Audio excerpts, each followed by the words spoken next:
Hello everyone, চলে আসলাম একটি নতুন ভিডিও নিয়ে। এই মাছগুলো আমাদের বাড়ির পেছনের ছোট্ট একটি পুকুর থেকে ধরা হয়েছে। এখানে কি কি মাছ আছে এটা তোমাদের আমি দেখাই।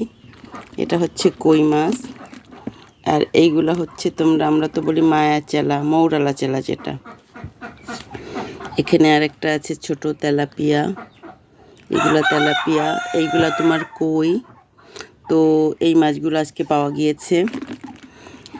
তোমার এখানে একটা সম্ভবত ট্যাংরা মাছ আছে। এই ট্যাংরাগুলো যে এত মিষ্টি, মানে এগুলা যারা না খাইছে তাদের আসলে বলে বোঝানো যাবে না। এই ট্যাংরাগুলা বাজারের এই যে কোনো মাছের থেকে, মাছগুলো যদিও ছোটো, তো বাজারের যে কোনো মাছের থেকে এই মাছগুলো অনেক টেস্টি, অনেক টেস্টি। একমাত্র যাদের নিজেদের পুকুর আছে তারাই বলতে পারবে যে পুকুরের মাছের টেস্ট আর বাজারের মাছের টেস্টের মধ্যে কতটা বেশি পার্থক্য। তো ঠিক আছে, এই জ্যান্ত মাছই ছোট হলেও এখান থেকে এই মাছ খাওয়ার টেস্ট সম্পূর্ণ আলাদা। আর যেহেতু আমরা ফ্যামিলি মেম্বার্স দুইজনই, আজকে আমাদের কোনো গেস্ট নাই, আর আমার আম্মু অলরেডি মাছ খায় না, তো সবই আমাকে খেতে হবে। আলহামদুলিল্লাহ, আল্লাহ রিজিক দিয়েছে। বাজারের বড় মাছের থেকে আমি অনেক খুশি এই মাছ খেয়ে।